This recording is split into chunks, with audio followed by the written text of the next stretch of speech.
Hi, welcome to the May 2017 Houston Clutter Coaching Meetup group. Say hi, everybody. Hi. You are so well trained. So today's presentation is No Room Left Behind, Organize the Reclaimed Space.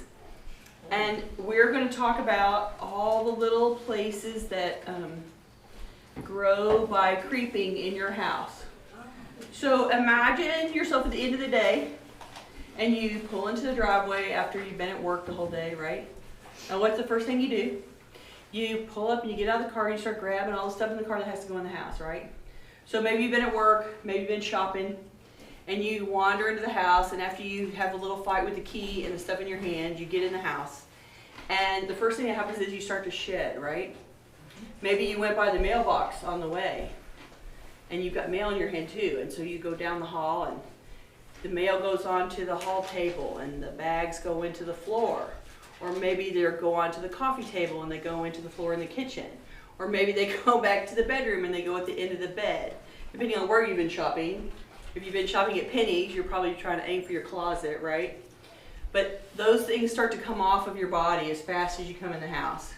Now for me, it's because I'm headed straight for the bathroom. I don't know about y'all, but I'm always going straight for the bathroom, and so everything's coming off. Those little piles of stuff that you left on the way to go and get out of your work clothes or do whatever you need to do when you first come home, those are the seeds of the clutter piles in your house, right? Because if you do that every day onto the same hall table or the same coffee table or the same kitchen counter or the dining table, depending on where you come in. If you come in from the garage, maybe you're going through past another set of tables. But wherever you let go of those things on the way in, those are the seeds of the pile, right? And if you don't circle back and have those be on your to-do list for today to clear them up, then you have now grown the little pile. You've like planted the pile and put in the root stimulator, right? To make the pile start to grow. I know you're tired and you want to sit down, right? That's always the first thing that happens when you come in the house. You're like, into my day, whatever. But if you don't circle back for those things, they're going to be sitting there tomorrow when you come home, put the next pile on top of it, right? And it doesn't take long before it's a really tall pile. Eventually, they're going to take over any horizontal surface, right? Because when I get phone calls for people to come and help, when I go help people, I'm going from the, okay, they walk me through the house.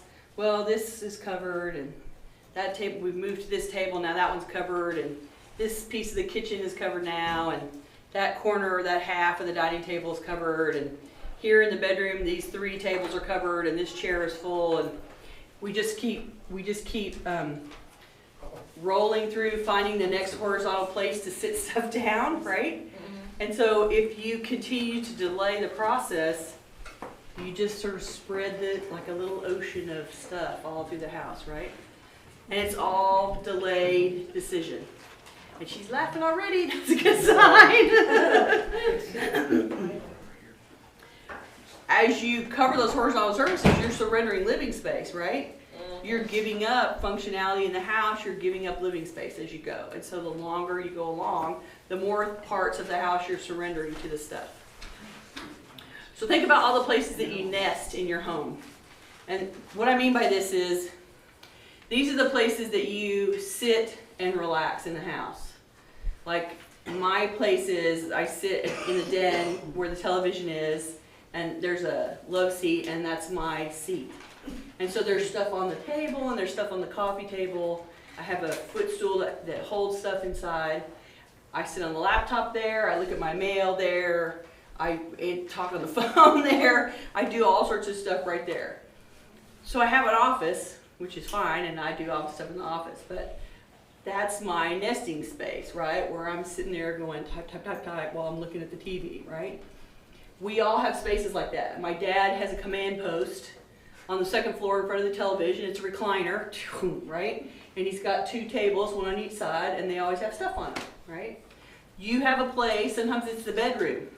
Like some people like to sit in the bed and read, or they sit in the bed and that's where they're checking their mail or they're reading the Nook or whatever. You have a place where you nest. You have a recliner where you do that. right? We all have a place like that. So those places are sort of where you're living, and those are the places that end up looking like you're surrounded by detritus, right? Like you sit there and the stuff goes out as far as your arms can reach from where you're sitting, right? And so it goes in front of you and it goes on the floor beside you, and God forbid you have cats like me, because you know the stuff that goes on the coffee table, the cats, phew, it's their job to lay on it and push it off whatever table it's on, like that's their favorite thing to do. Which at least is an incentive for me to pick it up, because the cats are always knocking it off. If you leave that place ever building as your command center, as your nesting zone, and you don't circle back and dig it out, eventually you will have some very serious piles around you.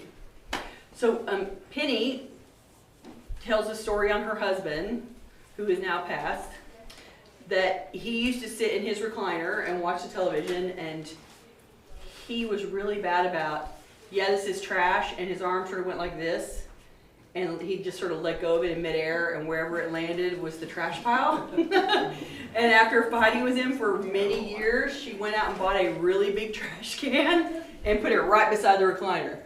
So he could go like this, and it would have a really good chance of making it into the really big trash can. And she could line it with a trash bag, and so every once in a while she could jerk the trash bag out and take it out and put a new one in. Those spaces are the kind of places they're active, they have to-dos in them, they have stuff you're trying to read, the bills you're trying to pay. You're always surrounded by the stuff that you need to manage, but if you just make piles about it, then you lose control of those items that you need to keep up with. You know what I'm saying? You just sort of lose control of it. So learning to recognize that that's how you're managing your stuff and trying to refresh your space is part of reclaiming that room for you, part of reclaiming that square footage of your house. Coffee table recliner. Okay. Here's my main message from this discussion. Clutter grows from delayed decisions. We've all heard that. But basically it's, here's the mail, and I can either look at the mail or I can choose to not look at the mail. And if I choose to not look at the mail, come in. There's some seats back here. If I choose to not look at the mail, then I'm going to end up, hanging on to it. There you go. And leave it as a pile for you to deal with later. All of that dealing with it later just means it's going to grow and grow and grow and grow and grow, right? And ultimately, you'll end up with such a big pile that then you say to me things like, it's too overwhelming, I don't know where to start, I don't know what to keep, I don't know what's in there, I don't know if there's something important in there. So you just sort of make up stories about the pile and then tell yourself you can't deal with it because it's too big, right? A, this is really common, right? Don't feel alone about that. This is what people do. B, know that you can go past that. You can take the next step and go, okay, I don't have to know what to do with all of it, but I can do something with a little bit of it, okay? So we're going to talk about how you can go back and deal with some of those places. Let's just talk about, let's pretend I'm going to clear the coffee table off and the side table off. So what kind of stuff are you going to find in there? Like I'm sitting there doing my bills, so I'm going to have the bills that haven't been paid in there, right? So I need to have those. So what I have in that section is, I have one of those little expandable folders that's sort of half size, and I put the bills in there. And they go into the footstool under my feet. So every couple of days, I've opened all the mail, that's a bill, I'm keeping the bill. And I gather them up and stick them in the little folder and stick them in the footstool. So A, the cats aren't eating them or sitting on them, and I'm not losing them in the trash can accidentally. It's not going under the couch so that I can't find it, right? And that's a place for me, it's easy, it's by where I'm sitting anyway, so it's accommodating to me. You understand what I mean by that? It's the shortest, fastest path for me to keep up with the bills and not lose them. Because guess what? I'm going to pay them when I'm sitting there too. right? I'm going to get that little thing out and get out the checkbook in my purse, and I'm going to sit there and write checks on the couch while I'm watching television, right? So it's a way for me to accommodate my resting working space. Take the bills in the pile around me, and I stick them in the little thing and stick them in the footstool. So what else is going to be there? Stuff I want to read. Depending on whether you're a magazine newspaper person or not, and whether you're a real book or an electronic book person or not, or you just are an information junkie and any piece of Word document that has words on paper you are in love with. So wherever you fall in that extreme, right, you're going to be surrounded by more or less of that kind of reading material. So the systems to accommodate where you are and the fact that it needs to be read needs to reflect how much printed material you keep up with. If you're just reading in your Nook all the time, that's super easy. You just need a parking space for the Nook, right? But if you're the person with a whole bunch of magazines you're trying to catch up with, or a whole bunch of books that you're reading that are live and in person, right? Paper, then you're going to need a little bit better parking space. So maybe you need to have a little bookcase near where you sit, or you need to have a little magazine holder for the magazines. Now the trick is, you can't use the bookcase and the magazine holder for pile places, right? Darn it, right? You have to think of these accommodations for yourself as parking spaces. You're trying to define where stuff is going to go. So I have magazines and I want them to be by me and I want to be able to read them. So where am I going to park them until I'm ready to read, right? And create a space for them to be parked. And don't violate the parking space. I mean, think of it this way. When your car's in the parking space, no other car can get in the space with you, right? So think of the parking spaces that you define. Here's where the books go, here's where the magazines go. Think of those as places that can't be violated by anything else. If it's not a magazine, it can't go in there, right? When you're cleaning for the party, that's a whole other conversation. We'll talk about that later. But, you know, just in general, in living your life, you get a new magazine, you're going to read it, you can go put it in the magazine parking space, right? What else is going to be there? Remotes and what? Hats. Ads, yes. So that really implies processing the mail. So part of it is you got the mail, it came in, and you're going to try to process out the mail, right? So if you do that every day, every other day, you need a parking space to put the mail until you're ready. When you come in the house, you have it in your hand. You're not going to walk around with the house in it for 20 minutes until you can deal with it. You're going to sit it down somewhere and go change your clothes or do whatever, make dinner, whatever order you're going to do it in.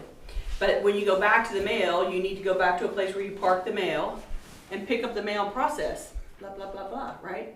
So those ads are going to come up and go trash. Unless you're trying to shop them, then that's really a to-do. Like you're going to look through them because you're looking for things to buy. That's another parking space. Maybe you want them in the magazines, maybe you want a catalog bucket. Most people think of catalogs and ads separately from magazines.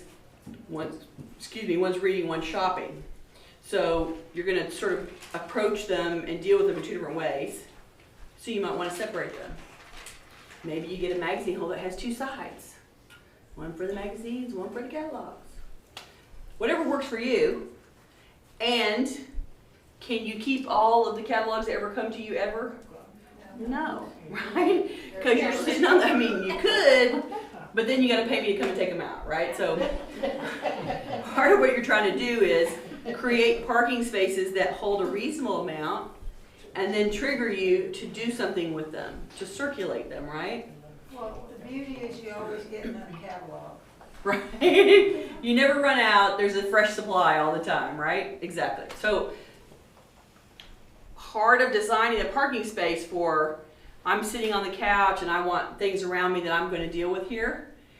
You don't want an entire bookcase full of catalogs. You don't want 3 bookcases worth of books there. You want a reasonable amount for what you can handle where you're sitting. And use that as a way to trigger you to, okay, the magazine cart is overflowing. It must be time for me to go through. Clearly I'm not reading them fast enough, right?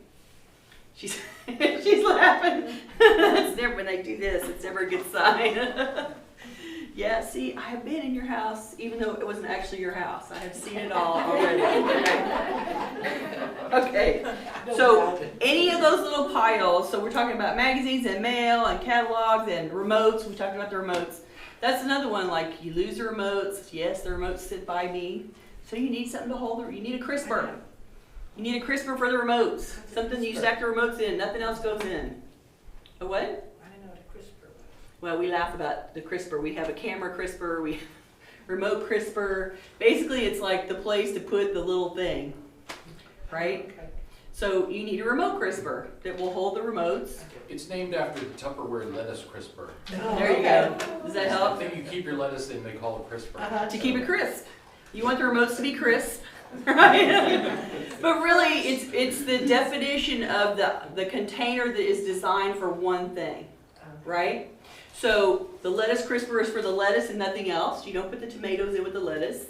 This is the same thing. You want something for the remotes and nothing else goes in there but the remotes, right? So that you, at the end of the day, you can go plink, plump, and now you know where the remotes are, right? Super easy. So imagine that you're sitting in that space and there's a huge pile. Let's pick a spot. So you have a spot in your house that you can pick that we can talk about using this example?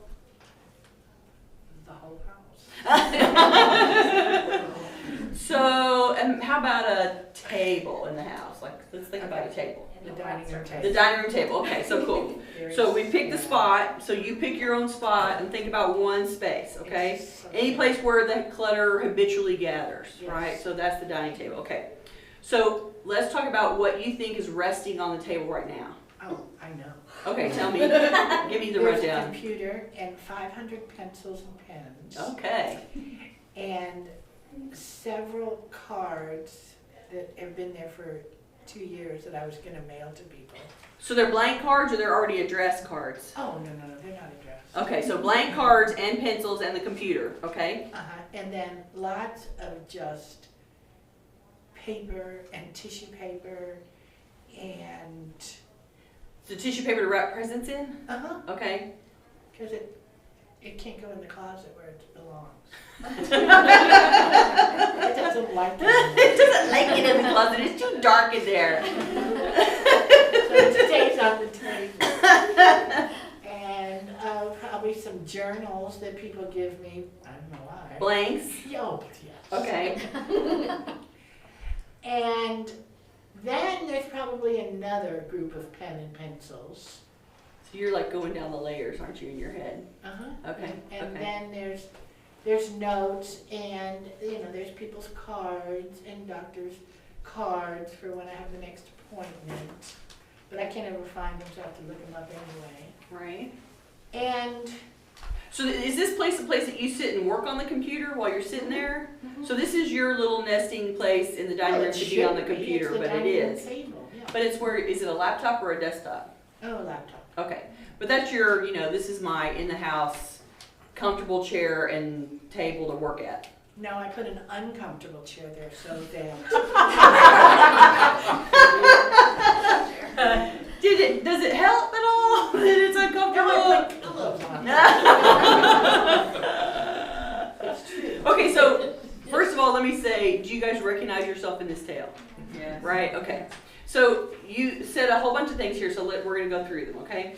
So the tissue paper is the first one, and the cards. Because that to me says gift giving, holiday, birthday, right? Like that's you trying to be a good friend and collect stuff to give away, Oh, I have right? about 12 American flags on the table too. Why? Because I have American flags and they're on the table. Are they little, are they big, are they, Depends. they're bent? Oh, it depends. Depends. Yeah, different sizes. Somebody might need one, and I am them. If you say, oh, I need an American flag, I say, oh, big one, little one, what do you want? So you're keeping the flags on the dining room table on the they're off chance that someone needs one and thinks to ask you for one. Oh, well, they'll ask me. Okay, so you hear the flaw in that story, right? She is prepared for a potential person to come and say to her, I need a flag, don't you have one? So what is the remote possibility that that's gonna take place? Well, now it's one from Monday, don't tell me all should have told me. I should have brought it, I would have cleaned the table up. So instead of storing those on the dining table, I would gather them up and containerize them, Ziploc, grocery bag, whatever, and park them somewhere besides the dining table.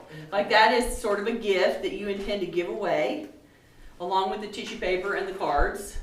And those are all things that you're gonna pull out when that occasion happens. Oh, no, we buy new ones because I can't find them. Yeah. But we're talking hypothetically about clearing your dining table, so how I would tackle that dining table, I can't find them. right? And then you can't find them.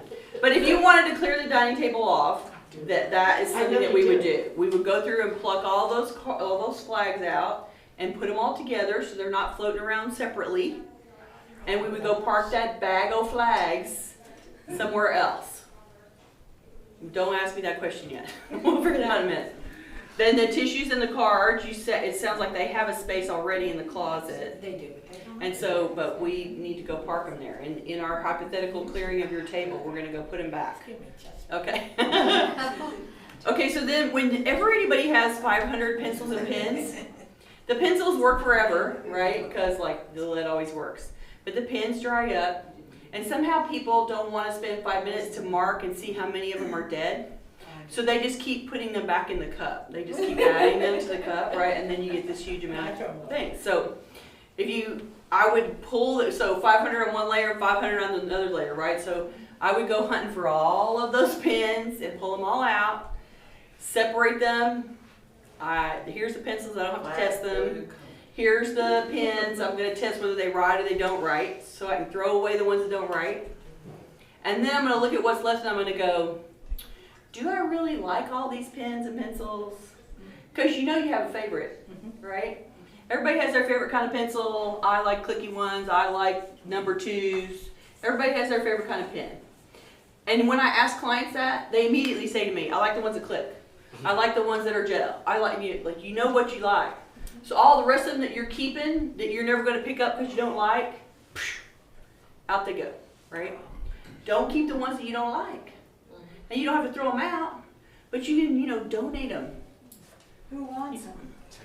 Texas Art Asylum, any classroom, any student, every Texas Art Asylum. senior center, any volunteer organization, any place like that. Yeah. There's a million places for that kind of office supply, school supply to go, okay? Don't let that shut you down, okay? So then, so that's the tissue paper and the pens and the flags, and the computer's probably staying because you like it there. And I would get you a comfortable chair if you're really gonna work there. Don't make it hard on yourself, get a regular chair. And then the paper, now talk to me about the paper again. Is it blank paper or is it printouts? Oh, it's just whatever. It's not blank.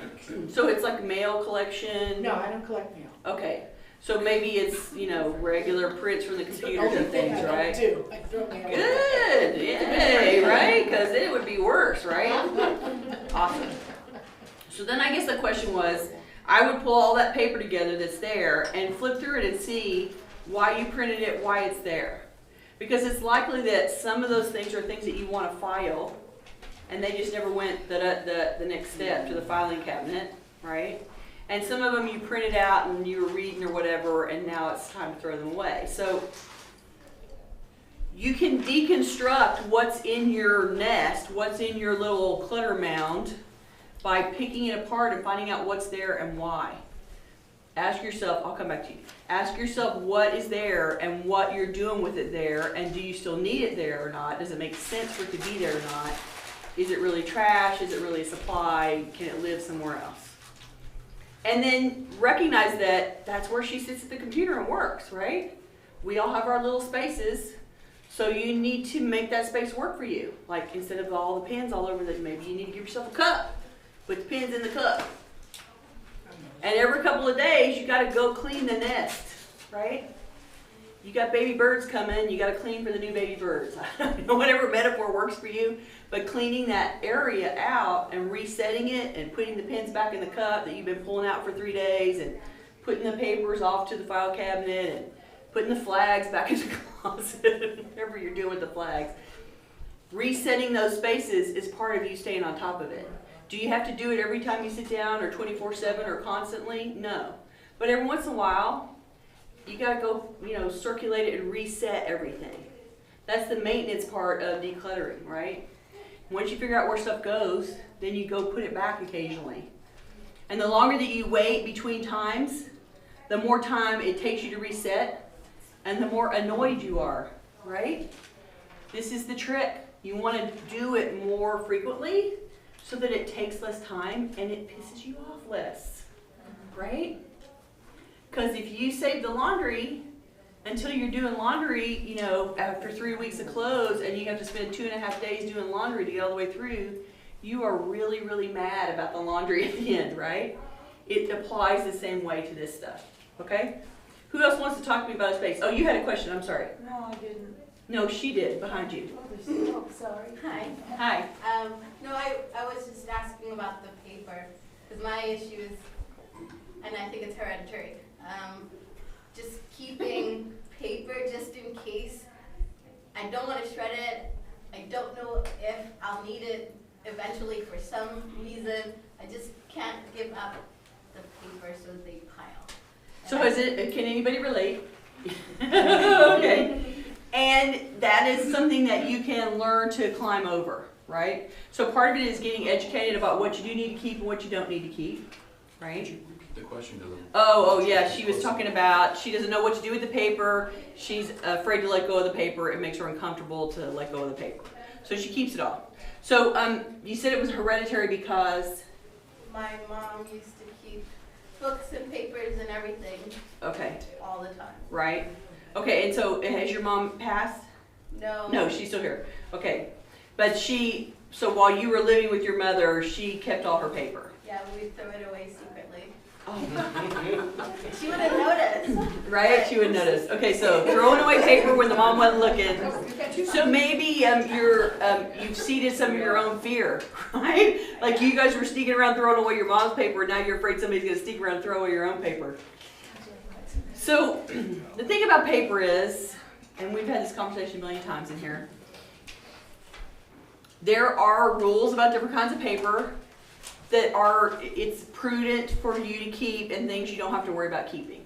And we are no longer in the age of paper is king, right? It used to be, some of us remember when there were no computers in the world, right? So those of us that lived in that place knew that paper was king. There was no other option. But that's not true anymore. And so there are some things that you need to keep for your taxes and things that you want to keep for the things that you own. And there's various household paper that makes sense. But it's a much smaller population than it used to be because you don't have to prove everything into Kingdom Come like you used to with paper. So there's a bunch more discussions about paper in much more detail than that. But ultimately, you're probably keeping too much. And we just need to teach you the various types of paper to keep or not keep. And then you just get practice at it, right? And the bottom line with paper is, nowadays, you can mostly recover. I mean, it's no different if you shredded the paper or if the house burned down and the paper went in the house, right? Either way, there's ways for you to go around and recreate that paper, get that paper back. Get some evidence of that paper. Now, there's some exceptions, but you lose the passport, you gotta go get another one. You lose the driver's license, you gotta go get another one. You lose the birth certificate, you order a copy. There's things to be done to help you recover. So while it feels like all bad things are gonna happen, it's not really true. It may be a pain in the patootie to recover, but it's not impossible. But I get your fear. I do get it. And we all get it, right? Like, don't feel like you're alone in that. Okay, so who else wants to talk to me about one of their piles? Yes. I keep a lot of professional journals with the intent of scanning them into the computer, and then they pile up, and then the maids come once a month, and I put it all in a stack, and then I've got to go back through and sort it all out again. Right? So the problem with that solution is that it is not working for you on long term. Because if you spread it out and then stack it back every time the maid comes, You're just duplicating and reduplicating the work, right? So, better that you recognize that either there's resistance to scanning, or you don't really want to retrieve the information that way. And I'm guessing that the journals keep coming even while you're thinking that you're going to start at the beginning and catch up. Yeah, I think the resistance to scanning, my scanner, the one that works so well, doesn't work now, and the one I have is very cumbersome and takes a lot of time. So I forget to scan stuff while I'm working there, and then it piles up. Right? Okay. So you have some impediments to your plan to scan, Right, which is the scanner isn't easy anymore, right? So then maybe scanning isn't the best solution now. Or if you really still want to scan, it's time to go get a different scanner that doesn't make you insane. Because nobody does that kind of stuff if the equipment doesn't work well, right? Like that just shuts you down like that.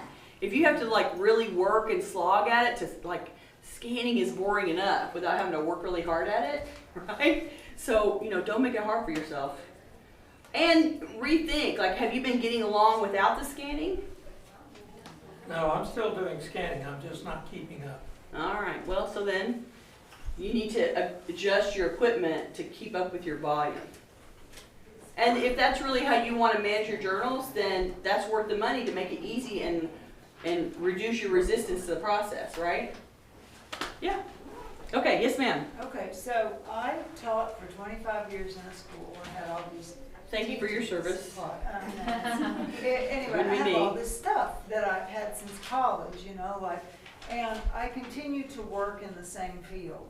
Okay. And so I have these boxes of stuff that I still brought home from the school. That was 5 years ago. So, tell me how the teaching that you're doing now is different from the teaching that you brought home from school. Well, I don't have a dedicated place outside of my house for these materials, for one. But do you use those materials, or are you doing it differently? Yeah, it's somewhat different. I don't use the materials that are in my house in boxes, but I might be, it's that. Okay, so teachers, yes, teachers are a unique breed. They all say that. That is 100% teacherness right there. That's why I call it. Because teachers are in a classroom and they are chronically undersupplied and underfunded, and they're always spending their own money on stuff. And let me tell you, when you're working on a teacher's salary and you're buying supplies for a classroom, you don't give them up easy. Because it's hard work to get them, and then you don't want to be without them. So I would consider that this is probably an evolution of your career. Yeah. Like you've morphed from one kind of teacher to another style of teacher. And so the supplies that you need are probably not exactly the same. It's possible, yes. Okay. So I would evaluate those supplies in those boxes and determine, would I use these in my new environment or not? And if you wouldn't use them in the new environment, go give them back to a teacher that's still in the classroom. Because they're not doing you any good in the box. So I'm getting this look. Let me just say I'm getting a look right now that's, I can see don't make me do that. Well, that's part of it, and part of it is that technology in the classroom changes, so Right. it's possible that they really don't want it. Want it either. Yeah. Well, and so here's the thing. You are a teacher and you have experience, and you can evaluate your own supplies with a critical eye. You can look at them and say, yeah, the technology on this has evolved. This isn't going to be a good solution. Right? Yeah. Recycle it, shred it, burst it apart. There may be parts of stuff that still work and parts that don't. This is sort of, you're having sort of your version of retirement. Yeah. So when people retire, they take all their stuff out of their former office that they've spent the last 40 years accumulating, and it was their daily, every minute of their life important, right? And then you retire, and the day that you retire, all that stuff is now a moot point. But you box it all up because it was really important the day before, and you bring it all home, and you stick it in the garage or the office or something, and you ignore it. It's your identity. It's your identity for a long time. And so it's part of the transition to a retired person to recognize that that work you has now retired and doesn't have to keep up anymore. And the retired you can have a completely different focus and a whole different set of toys, right? So, yes. Aren't most of this stuff now available online? A lot of stuff is, yes. The stuff that she's hot, because I, Yeah, it's true. And it doesn't make it easier to let go of the stuff. You know, it's still hard to let go of it. But depending on what you have, like there's probably not a blanket solution to all of the boxes, right? But you can probably make piles of, a teacher would find that useful, this is recycling, I would use this, this is trash. Well, and in 5 years, to be honest, I have gotten rid of a box or 2. so yeah, it's just a different, Right? No, But it is that, you know, every retired person has a come to Jesus moment where they go back to the boxes they brought home, and if I can get them to open the boxes and we start pulling stuff out, they're like, I don't need this, I don't need this, and they start throwing this stuff up in the air and throwing it in the trash because it's like, I really am retired, I'm having lunch with my girlfriends, I'm going to Galveston to party, I don't need any of this stuff anymore. And so it just has to marinate for a little while, and for you to let go of that part of your life before you can let go of it. And if you have enough strength to process it earlier so that another teacher can still use it, great. And if you don't, okay, you're like every other retired person. Sometimes it takes a while. And so you can go back and touch it again. And, you know, filter it, process it, let it go. With that, it's marinated for 5 years. You can probably do it. Go team, go. Yes, ma'am. Other things are like gifts, wonderful gifts, not just cheap little things, but wonderful gifts that people have brought you from their travels that you really think are wonderful, but they're, you know, where do they go? Because you don't have a place in your room, in your house for those. Right. You know, they're in an area which has become, you know, this in front of this in front of that. Yeah, it's 47 deep, right? So it's real nice of them to bring you gifts. And you can tell them that they can be released from bringing you gifts. Or they can be bringing you little gifts. Or wine. Or wine! Awesome! Yes, totally. They need to bring you consumables, right? That's awesome. So the thing about gifts is, this is the Clutter Fairy philosophy of gifts. I give you a gift, it is now yours. I gave the money to buy the gift, but I'm handing it over to you and I'm surrendering that to you. And you tell me thank you so much for thinking of me, that's really fabulous, and I go home. And then after I go home and you told me thank you, all your responsibility to me is complete, and whatever you need to do with the gift is fine. So you may want to like rotate through the gifts, like when new ones come, old ones have to go out. And you know that they bring you gifts, but they're not all your favorite, right? Some of them are more favorite than others. So you keep the favorites and the ones that are not as favorite out the door, right? Yeah, you're not buying Well, it. so part of it, there are two things. Well, you know, some of it's a jade seal with your name carved in Chinese on it. You know, Right. They're silver, little sculpted different things and different, Yeah. things that are really kind of neat. Your friends are thoughtful and wonderful, and they bought fabulous things. I get it. And symbols. The other part of that is they're symbols of their love and caring for you, which is another part of that. Yes, but those people who give you gifts, Right. do it over and over and over again, right? Like they don't give you one gift and then get out of line and somebody else comes in and gives you a gift. The people that love you are in your life and they keep doing it over and over, right? So if this one is a fail, the next one is not. So of the 27 things that come from person A, you can keep 4 of them that are your favorites, and the rest can go live with someone else. I mean, because here's the thing, the gifting part is not intended to create a burden to you, right? And so when it becomes a burden, it's no longer a blessing to you, it's no longer a gift to you. And so you love them and you said thank you and you're giving things to them and they're giving things to you and back and forth and you can decide how many of them stay. After they've lived there for a while, they can move on and live with somebody else. And it's okay. Because you've got more. And they're going to bring more. And you've kept the ones that you think are super fabulous.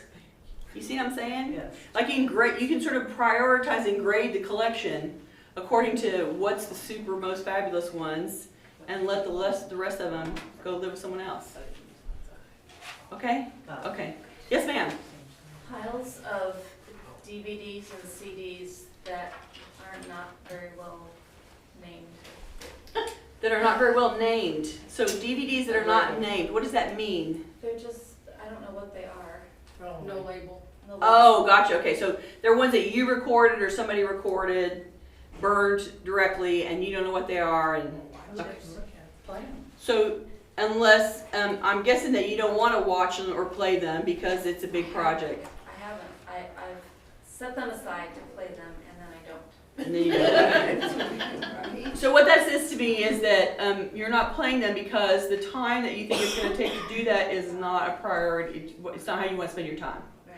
So the risk here is you throw it away and it has something important on it, or it has some photographs on it you care about. But if you're concerned that they're going to go out and it's not going to be safe, then I would break them and throw them out, or throw them out. You got to filter your own risk factor about it if you're worried about it. If you think it's got a bunch of your financial data on it or something, you know, if this is where your tax return was on, you probably want to break that one, right? But if it's, you know, who knows what else is on there, let it go. And, you know, snap it in half to make you feel safe, and if you're not worried about it, let it go. I mean, that's the kind of project where we feel like we should do something, but we never actually want to do it. So just be honest with yourself. I should look at all these DVDs and find out what the hell they are. But I'm not willing to spend that time, no matter what you make me do. I'm not going to sit down and do that. So just be real with yourself and say, never going to happen, not going to process this like I should, I need to throw this out. Yes, ma'am? Yeah, old DVR tapes. Does anybody know how to get a DVR tape transferred to a DVD? There are lots of companies, oh, and that's right, Walgreens. Walgreens or VHS. Yeah, I mean, there's all sorts of data transfer companies, and Yeah. you can send things to people and have them be transferred. There's, yeah. are there Costco. places in town you can just drop it off? Lots of places. Yeah, That does a good job? Well, yeah. It's expensive. It is? Yeah, no, it depends on who it is and what they're doing, and, but yeah, I mean, that option is available to transfer. There's we've jumped media too many times in a short period of time, so there's lots of people that are, you know, helping us carry our media along with us. Okay, who else has a question? Yes, ma'am. What would you suggest doing with a lot of excess craft supplies like fabric and yarn and sewing patterns? And Texas knitting patterns? Art Asylum. Okay. So that's a Houston resource, but the Texas Art Asylum is a creative reuse resale store, and there are other options around the country besides, and really everywhere. What if it's stuff you want to keep? If it's something you want to keep, so then I guess it's not excess. It can't be excess and be keep at the same time. Okay. So if you're stuck on the craft supplies, because you know crafty chicks love our craft supplies, right? Sometimes it's like people that like books, right? You think that you want all the books, and you look at the wall of books and you think, I love my books, I love my books. And then I say, so can you get rid of any of them? And they're like, you can't have any of my books. Like, you're very fierce about protecting them. Craft people are the same way. But if you tell yourself, I'm not going to give up all my craft supplies, I'm just going to go look for 10%. Go look for the 10% of the books on the shelf. I read that book and I didn't like it. I read that book, didn't finish it because it made me mad. I'm never going to read that book. Like, if I can get a book person in front of the bookshelf looking at the titles, books start to come out. Now, is it 50% of them? No. But you can probably get 10% off the top. And once you pull the 10%, you know, you can come back next month and pull another 10%. Like, sometimes you just have to peel the onion really thinly to let it out of the house if you feel super attached to the stuff. And that's going to apply to books and any kind of collectibles and any kind of craft supplies and any kind of collection that you have that you're madly passionate about. They can all be peeled in little thin layers if that's the best way to get it done. And you know, as a crafter, the longer you do it, the better you are at it.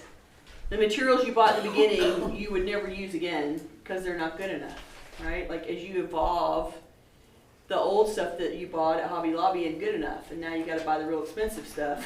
So it certainly happened for me for bees, and so you know you learn to filter out the I have evolved pass these supplies, and that's the 10% that can come out, right?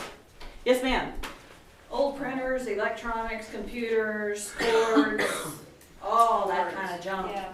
West Park, West, Well, does Texas Art Asylum take printers that may or may not work? no. Okay, do they? They need to work. If they work, we can put them in the teacher's sales section that the teachers pick for classrooms. But the problem with printers is the technology keeps outstripping the Right. printers. And so they get old and they can't get drivers for them, or they can't, the computer will no longer talk to the printer because they're too old. So the shorter, faster path is to take them all to recycling to be reclaimed for. And then if I have an old computer that was a desktop computer that I haven't, and a laptop actually, that had a virus, getting data off of them, what is the best, So how badly do you need to get data off of it? don't know, it's that long. It's, it'd be like, got a chance to get a laptop, so I got it, started using it, forgot about the other, and. Right. So, Mark takes off the hard drive and whacks it with a hammer. Like, they physically destroy it so it will no longer read, okay? And then you can throw the hard drive away. But if you still want to extract data off of it, then you have to power it up and, Just give it a try and see what I right, can see what'll come up, right? Okay. And if the laptop had a virus on it, you may have to take it to a techie person and pay somebody a bunch of money to get data off of it. Yeah. And then the question is it that valuable? Like, how much money are you willing to spend to get the data off Yeah. that just you depends haven't on needs for the last 3 years? Pictures though, if it's. Well, those yeah, might- so they might be able to sentimental retrieve some of them, Yeah. and it's gonna cost you a bunch of money, so you can't be resentful No. that they give you a bill for $400 to get those 15 pictures off, right? Well, that's what I'm saying. I mean, they may only be able to get 15 Yeah. if it's corrupted, is what I'm saying. So you have to balance, yes, there's a solution, but I gotta invest money to get it done. Do I want it, or do I just wanna hit it with a sledgehammer? What about the cords? Yeah. They'll the cords go are- through West Park as well. Okay. What's You the, take is that this. new with the West Park place? West Park Consumer Recycling Center. There's also, It's a drive-through facility on West Park between Fountain View and Chimney Rock. there's also, there's a green source or green something, and they had a place over right off of Loop 610 South. They closed it, but now they're down between, on Holcomb Boulevard, there's a storage place down near the Specs, and they take all the old computer recyclables there now. Okay, What's the name of so you can interact with him and let him tell you that afterwards. I know where Because you had a question too. Place, beautiful. It's Oh, just a yeah. building. Hold on. Best Buy. Oh, that's right, I Best forget about will Best take Buy. Nearly anything. off Best of Buy it. has boxes when you go through the door, and there's Okay. buckets there, and you can dump things in there. Yes, sir. Do you have any tips for how to use classifieds, online classifieds efficiently? They chew up a lot of time and I'm trying to figure out ways to do it. Online classified, what do you mean? Let Me Go, Craigslist, Get Rid of Air, something like that, these online classifieds. I cannot speak to that. I have not used them very much. I have done some things in Facebook Marketplace and some of the Facebook, local swap things, but they're not super productive. Like, I put a whole bunch of stuff up, but I don't sell a whole lot of it. So I'm not the expert on that at all, absolutely. Yes, sir. We've gotten rid of some things through Nextdoor, which is in neighborhoods, sometimes are a part of it. And sometimes we've given stuff away for free, like we had some extra grass and we just said, come and get it, And we had like 6 cars come by looking for the grass after it left. But like we sold a big aquarium and the people are close by, so it's free. Yeah, so Nextdoor is the app that you put in your address and zip code, and then you're talking to the people in your subdivision. And so then if you put it out there and say, hey, I have this thing for $200, then the people in the neighborhood can swing by and get it. But like I said, I am not the secondary market manager. That, to me, it's all like, that's not the best solution because it's super time. It takes a lot of time to get rid of stuff that way, so. I have 2 monitors in the back seat of my car. Driving around looking for a way to get rid of them. So West Park, you can drive them through West Park and they'll take them. Are they flat or? Yeah, they're flat screen. Oh, yeah, Best Buy will take those too. Do they still work, is the question. Yeah, they work, I just, with my Okay, new see computer, Grace for- none of the cables work, so I have to, it's all a cable issue. Okay, I got a crazy idea, okay? I did this once and it actually worked. We ran a meetup group and I rented a 10 by 10 out of Trader's Village. So the problem with that is you have to get there really early, right? And I didn't have enough stuff to sell the 10 by 10, so I invited all the other meetuppers and I charged them something like 25%. Just so they didn't have to pay rent. And I sold $400 worth of my stuff.